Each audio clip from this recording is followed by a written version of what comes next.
მოგესალმებით ძვირფასო YouTube-ის მსმენელებო და მაყურებლებო, დაგეგმოთ ახალი ეპიზოდით. დღევანდელ ვიდეოში ვაპირებ ვისაუბრო ინგლისელი მწერლის დენიელ დეფოს ორ ცნობილ რომანზე, ეს გახლავთ რობინსონ კრუზოს პირველი და მეორე ნაწილი. პირველი ნაწილი ალბათ ბევრ თქვენგანს ეს გექნებათ წაკითხული ან მასზე გადაღებული ფილმები გექნება ნახი, ხოლო მეორე ნაწილი ითარგმნა რამოდენიმე წლის წინათ და შეიძლება ბევრ თქვენგან არ იცოდეთ ამის შესახებ და ამ ვიდეოში გაიგებთ რა ხდება მომდევნო ნაწილში, რა ახალი თავგადასავლები გადახდება ჩვენ მთავარ პერსონაჟს. რობინსონ კრუზო დაიბადა 1638 წლის 1 სექტემბერს. მამამისმა ვაჭრობის შედეგად დააგროვა გარკვეული კაპიტალი. მას შეეძინა სამი ვაჟი. პირველი ვაჟი დაიკარგა გარკვეულ ვითარებაში, ზღვაში გავიდა და აღარ გამოჩენილა. მეორე ვაჟი კი ომში დაიღუპა და ჩვენ მესამე იყო ჩვენი სწორედ რობინსონი და როდესაც იგი 18-19 წლის გახდა, უცებ მოუნდა სოფლიოს დათვალიერების შემოვლის სურვილი. ზღვაში გასვლა და კონტინენტების შემოვლა და ასე შემდეგ და მის წინააღმდეგ გამოვიდნენ, რა თქმა უნდა, მშობლები, მათ აღარ სურდათ კიდე ერთი შვილის დაკარგვა და მამამისმა ასე ვთქვათ დათარსა, შეიძლება ითქვას, რომ როგორც კი შენ გემზე ახვალო, იმ გემზე უბედურება მოხდება და ჩაიძრებაო და რობინსონს რამოდენიმე დღით გაუქრება საერთოდ მოგზაურობის სურვილი, მაგრამ შემდეგ იმძრაობს იგივე სურვილი, იმიტომ რომ გულს ვერაფერს ვერ დაუდოს ხმელეთზე, ვერანაირ საქმიანობას და ბოლოს გაიპარება და თავის მეგობართან ერთად აიპარება გემზე, იმ გემის კაპიტანი აღმოჩნდება მეგობრის მამა და გავლენ თუ არა პირველივე დღეს, ანუ ქალაქ იორკიდან მიემგზავრებიან ქალაქ ლონდონში და პირველივე საღამოს ამუვარდება საშინელი შტორმი, ქარიშხალი და რობინსონი ღმერთ შევედრება, ოღონდ ახლა გადამარჩინე და მე მეორე გემზე ფეხს აღარ დავადგაო, მამა ჩემი წინააღმდეგ აღარ წავალო, მაგრამ მეორე დღეს დაიწმინდება ამინდი და ეს ვედრება, ეს პირობას გადაავიწყდება ჩვენს რობინსონს და ყველაფერი კარგად წავა. აი სადაც არის ლონდონში უნდა ჩავიდნენ და ბოლო დღეს ისევ ამუვარდება შტორმი და დროზე მოასწრებენ მეზღვაურები ნავში გადასვლას და იმავე წამს ჩაიძრება ხომალდი და როდესაც ნაპირზე გავლენ, ეს ჩვენი მეგობარი მამამის კაპიტანს გააცნობს ჩვენს რობინსონს და კაპიტანი გამოკითხავს თუ რა კაცი არის ეს ჩვენი რობინსონი, რატო ავიდა გემზე და მოუყვება თავის ისტორიას, რომ აი მამაც შემა მითხრა რომ როგორც კი გემზე ახვალო, ეგრევე ჩაიძრება ეს გემეო და ეს კაპიტანი ეტყვის, რომ შენ ძმაო დათარცული ხარ და თუნდაც 1000 ოქრო მომცენო, მე შენთან ერთად გემზე აღარ ავალო და რობინსონი დარჩება აი ესეც არიელ-ტარიელი უცხო ქალაქში, მაგრამ გაიცნობს ერთ კაპიტანს მასთან ერთად ავა გემზე და ამ გემს უკვე ჩაიგდებენ ოსმალი მეკობრეები. და მეზღვაურების ნაწილს წაასხავენ სულთნის კარზე და ჩვენ რობინსონს ერთ-ერთი მეკობრე თავის სახლში დაიტოვებს, მონად გახდის, დიდი ალბათობით ალჟირის ტერიტორიაზე ხდება ეს ამბები, იმიტომ რომ მაშინ ოსმალეთის ტერიტორიას იმპერიას შეადგენდა დღევანდელი ალჟირის ტერიტორია და რაღაც ერთ წელიწადი გაატარებს ჩვენი რობინსონი მონობაში და შემდეგ მოახერხებს ეს პატარა ბიჭუნასთან ერთად ნავის გატაცებას და ტყვეობიდან გაქცევას, დაღწევას თავის და ისინი გაუყვებიან ჯერ აფრიკის სანაპიროს დასავლეთით, შემდეგ კი სამხრეთისაკენ. და იქ გზად მოუწევთ ხოლმე ხმელეთზე გადასვლათა წყალდასაკვები მოიპოვონ, ლომებთანაც მოუწევთ შერკინება და არის კიდე რამოდენიმე ცხოველი დასახელებული, რომელთა სახელები არ წერია. უნდა ვივარაუდოთ, რომ შეიძლება მე-17 საუკუნის ინგლისელმა ადამიანმა არისო და ზოგიერთი ისეთი მხეცის არსებობის შესახებ, როგორიცაა მაგალითად მარტორქა, ნიანგი ან ჰიპოპოტამი და ასე შემდეგ. ან უბრალოდ ისეთი ცხოველები არის იქ დასახელებული, რომელიც დღესდღეობით აღარ არსებობს და გადაშენებული არის. ამან გამახსენა მე ალფონს დოდეს ტარტარეტარას კონერი, სადაც ჩვენი ტარტარეტი მიემსგავრება ალჟირში ატლასელ ლომებზე ინადიროს და გაირკვევა, რომ უკვე რამოდენიმე საუკუნე აქ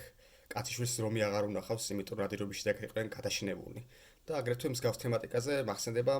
მაინ რიდის წიგნები, 3 წიგნი აქვს თორსები დაწერილი, ჭაბუკი მონადირეები, ჟირაფებზე მონადირეები და იქ არის ისეთი ცხოველები აღწერილი, რომლებიც დღეს უბრალოდ აღარ არსებობს, გადაშენებული არის, მაგალითად შავი მარტორქა, რომელიც უკანასკნელად კამერამ 2006 წელს დააფიქსირა და იქ არის იისფერი ანტილოპები და რაღაცეები დასახელებული, რომელიც დღესდღეობით აღარ არსებობს და ინტერნეტშიც ვერ დახავთ ფოტოს ყოველ შემთხვევაში შეიძლება ინფორმაცია რამე იყოს. მოკლედ ჩვენი მოგზაურები მიწევენ სამხრეთისაკენ, ცხოველების გარდა ისინი შეხვდებიან აფრიკულ ტომებს და მათ გაუცვლიან საჭირო ნივთების საკვების სანაცვლოდ და ბოლოს გამოჩნდება ჰორიზონტზე გემი, გემზე აიყვანენ მათ ამ ჩვენ ორ მეზღვაურს და აღმოჩნდება, რომ ეს გემი ეკუთვნის პორტუგალიელებს და ჩავლენ ბრაზილიაში, სადაც ჩვენი რობინსონი 4 წელიწადს დაყობს, შეიძენს მიწის ნაკვეთს, გააშენებს შაქრის პლანტაციას და აი ყველაფერი ხო კარგად მიდის. შემოსავალი ნორმალური აქვს, მაგრამ აი გამჩენი არ ასვენებს თითქოს და ის და სხვა მეზობელი პლანტატორები გადაწყვეტენ რომ ჩავიდნენ აფრიკაში და იქნა წამოიყვანონ შავკანიანი მონები რათა თავის პლანტაციებში ამუშავონ და შემოსავალი გაზარდონ რა მარტივად და ჩასწრებიან გემში, გემი მიუყვება ბრაზილიას ჩრდილოეთისკენ და მოხდება ისევ შტორმი, ჩაიძირება გემი, 11 კაცი მოასწრებს ნავში გადასვლას, მაგრამ ნავს აღარ დაარტყავს და მეორე დილას ჩვენს რობინზონს ეხვიძება კუნძულზე, სანაპიროზე, თუ იმ ღამეს შეშინებული გაათენებს ხეზე აზროება და მეორე დღეს უკვე დაინახავს რომ ის თავისი გემი არ არის ჩაძირული, მეჩეთში არის შემჭდარი და არ დაიბნევა, პანიკაში არ ჩავარდება. ტივს შეკრავს, გაცურავს გემისკენ და მომდენო 2 კვირის განმავლობაში ესწრება ყველა საჭირო ნივთი გადმოზიდოს, რაც საომაროდ გამოადგება, როგორც სამგალთად ნაჯახები, ხმლები, ჩაქუჩები, ლურსმები, პარები, თოხები, დამბაჩები, თოფები, დენთი, ალკოჰოლი, ორცხობილა, ხორბალი, ბრინჯი და ასე შემდეგ. და ყველაფერს ნენელა ისწავლის რა. ანუ ეს რობინზონი იყო ინგლისში ცხოვრებისას არაფერი არ გამოსდიოდა. უხეირო კაცი იყო ასე რომ ვთქვა, მაგრამ გაჭირვება ვანახე გაქცევა განახეო და მოკლედ რობინზონი გაშლის კარავს, შემოავლებს გარშემო ხის ღობეს, შემდეგ გამოქვაბულის გამოძხრას დაიწყებს კლდეში, კუნძულს აგრეთვე კუნძულს მოივლის და აღმოჩნდება რომ დაუსახლებელია, უკაცრიელი არის და ხეცები არ არსებობენ, ყველა დიდი არსება რაც არის არის თხა და ამ თხეს მოიშინაურებს და მათი ერთის და ხორცით გამოიკვებება საომავლად, აგრეთვე ვიტყვი რომ გემიდან გადმოიყვანა ერთი ძაღლი, რომელიც 16 წელიწადი თავის პატრონთან ერთად და გადმოიყვანა აგრეთვე 2 კატა, რომლებიც ტყეში გავარდნენ, გაველურდნენ, კნუტები დაყარეს და შემდგომ მათი დახოცვა მოუწია ჩვენ რობინზონს, იმიტომ რომ რამოდენიმეჯერ შეეჭრნენ სახლში და გაუჩანაგეს იქაურობა. ყველაფერი მიდის თითქოს იდეალურად, სახლი აქვს, ჭერი აქვს თავზე, გამოქვაბული აქვს, თხები ყავს მოშინაურებული, ბრინჯი და ხორბალი და და პურსაკს აკეთებს, არავის გაუკეთებია ცხოვრებაში, მაგრამ მან ეს შეძლო ბევრი წვალების შედეგად და მე-15 წლის თავზე კუნძულზე ყოფნისას ნაპირზე სეირნობისას გადააწყდება ჩვენი რობინზონი ნაკვალვის, ფეხის წერფს და ძალიან შეშინდება, შევარდება თავის გამოქვაბულში, რამოდენიმე დღე არ გამოვა. მე წიგნი პირველად წავიკეთე 14 წლის რო ვიყავი და მე ძალიან შემეშინდა. ანუ რობინზონი მანამდე თავს სვამდა ძალიან კომფორტულად ყუდროთ, იმიტომ რომ იცოდა რომ მის გარდა კუნძულზე არავინ ცხოვრობდა. და ახლა რო უცხო ნაკვალევი არის და მთელი ეს კომფორტი ერთ დღეში ჩამოენგრა. და ჯოჯოხეთად ექცა ფაქტობრივად ცხოვრება, იმიტომ რომ რაღაც სიზმარში უკვე კაცჭამები ელანდებოდა, ხეები ელანდებოდა ადამიანებად, ასე შემდეგ და მივა იქ დაატოლებს თავის ფეხს, აბა იქნება მე ხო არ დავადგიო, სანაპიროზე მე ხო არ გავიარე ფეხშვილმა და აღარ მახსოვს, მაგრამ აღმოჩნდება რომ ის ნაკვალევი ბევრად აღემატება რობინზონის ფეხის წერფს. და გადის კიდევ წლები და გაირკვევა რომ თურმე მეზობელი კუნძულიდან, რომელიც ხანდახან ჩანს ხოლმე, როცა ჰაერი კარგად არის გაწმენდილი, წამოწმენდილი, იქიდან გადმოდიან ხოლმე კაცი-ჭამიები, განმოყავთ ამ ტყვეები და ამ ტყვეებს ჭამენ. ცეცხლზე წვავენ და ჭამენ. და რობინზონი რა თქმა უნდა ძალიან აღშფოთდება, გაბრაზდება, მათ დახოცვას მოიწადინებს, მაგრამ მერე გაახსენდება რომ აი ვინ არის. ესეც ღმერთის მიერ გაჩენილი არსებები არიან და მათ არაფერი არ იციან სხვანაირი ცხოვრების შესახებ და რა მათი ბრალია თუ კი ასეთები არიან. და აგრეთვე უნდა ვთქვა რომ რობინზონი კუნძულზე რწმენა შეიძეს რა. რწმენას განეთქმიცებს თავიდან ღმერთს ჭუბება რომ რატომ მოხდა ესეთ უბედურება, რატომ მოუვლინა ესეთ დღეში, რატო ჩააგდო, რითი დაიმსახურა ეს ყოველი, რომ მამის წინააღმდეგ წავიდა, ვერ ხვდება და მე გაიაზრებს რომ გემინდა რომ გადმოვიდა ნავში, მის გარდა ნავში იყო 10 კაცი და ისათივე დიდი ალბათობით ჩაიძირა და დაიხჩო და იგი არ ჩაძირულა პირიქით ტალღებმა ხმელეთზე გამორიყა, თან გემი არ ჩაძირა, იქიდან გადმოიტარა ყველა საჭირო ნივთი რომ მომავალში კარგად ეცხოვრა და დააფასებს ამ ყველაფერს, ღმერთს მადლობას გადაუხდის და რწმენაზე მოექცევა თავისი რწმენა, უფრო განუმტკიცდება და მოკლედ იმას ვამბობდი რომ კაცჭამები გადმოდიან მოკლედ რობინზონის კუნძულზე, თან გადმოყავთ ტყვეები და ჭამენ და უკვე 24 წლის თავზე კიდე ერთხელ ესტუმრებიან კანიბალები რობინზონის კუნძულს და ერთი ტყვე გამოექცევა მათ, რობინზონი დახოცავს დევარს და ტყვე შეიფარებს. ტყვე მას მუხლებში ჩაუვარდება, მადლობას გადაუხდის და ეტყვის რომ ხელებით ანიშნოს რომ შენი ერთგული მონა ვიქნებით ეს სიცოცხლის განმავლობაში და ამ მონას ჩვენი რობინზონი დაარქმევს პარასკევას, იმიტომ რომ ის დღე იქნება პარასკევი. პარასკევას ერთ-ერთი ცნობილი პერსონაჟი გახლავთ, ბევრს გეკთნებათ მისი სახელი გაგონილი. ეს ორი პერსონაჟი ერთმანეთზე განუყოფელი ნაწილი არის და მოკლედ რობინზონი ჩვენ პარასკევას შეესწავლის ინგლისურ ენას, აგრეთვე ქრისტიანობაში მოაქცევს და აგრეთვე აუკრძალავს ადამიანის ხორცის ჭამას. ეტყვის, რომ ეს ძალიან საშინელება, საზიზღრობა და პარასკევასგან გაარკვევს, რომ იმ კუნძულზე, მეზობელ კუნძულზე იყო 2 ტომი და ისინი ერთმანეთს ხშირად იბრძოდნენ, ობობდნენ და ტყვეებს თუ ჩაიგდებდნენ ხოლმე, მათ ჭამდნენ. ამ კუნძულზე გადმოყავდა და მიირთმევდნენ ხოლმე და ერთ-ერთჯერ ჩვენი პარასკევაც იყო კუნძულზე, რომიზონის კუნძულზე ნამყოფი. ამის შემდეგ რომიზოს, რა თქმა უნდა, გადმოუჩნდება დამლაპარაკებელი და დამხმარე, უფრო მეტი ხორბლისა და ბრინჯის დაცვა მოუწევთ, უფრო მეტი თხის გამრავლება და ასე შემდეგ და უკვე 28 წელი იქნება გასული, როდესაც კანიბალები კიდევ ერთხელ გადმოვლენ მათ კუნძულზე და თან მოიყვანენ თეთრკანიან ტყვეს.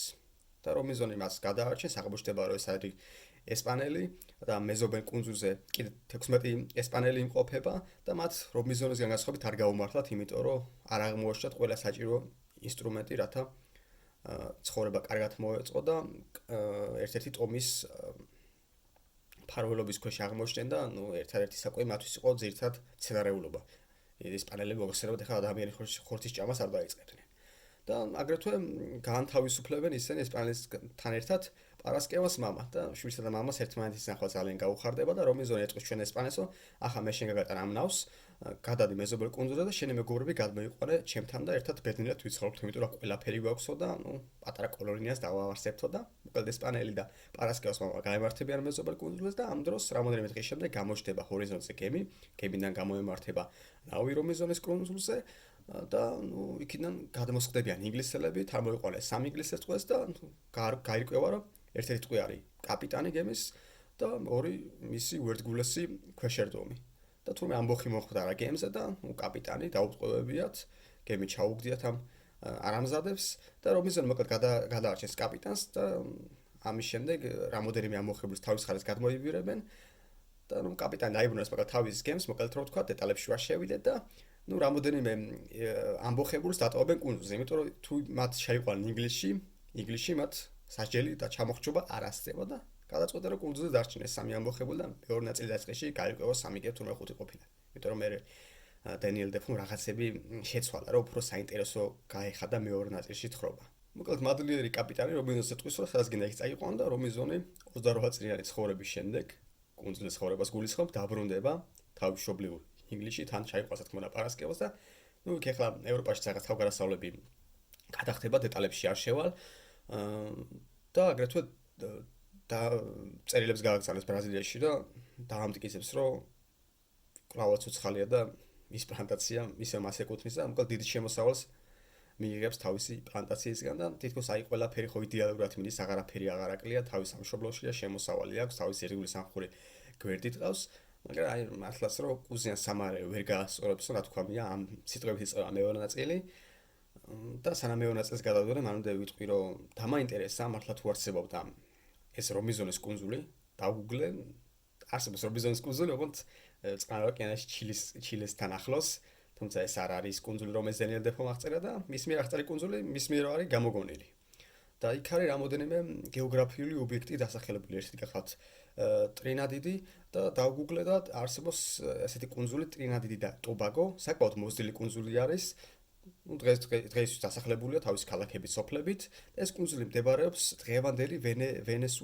ვენესუელისგან ჩრდილოეთით. და აქ არის აგრეთვე მოხსენიებული მდინარე ორინიკონი და ეს მდინარეც მდებარეობს ვენესუელაში, ჩაედინება ატლანტის ოკეანეში და ვინმეს თუ დაგაინტერესებთ, დაახლოებით სად მდებარეობს რომიზონის კუნძული, შეგიძლიათ რუკა გახსნათ, მოძებნოთ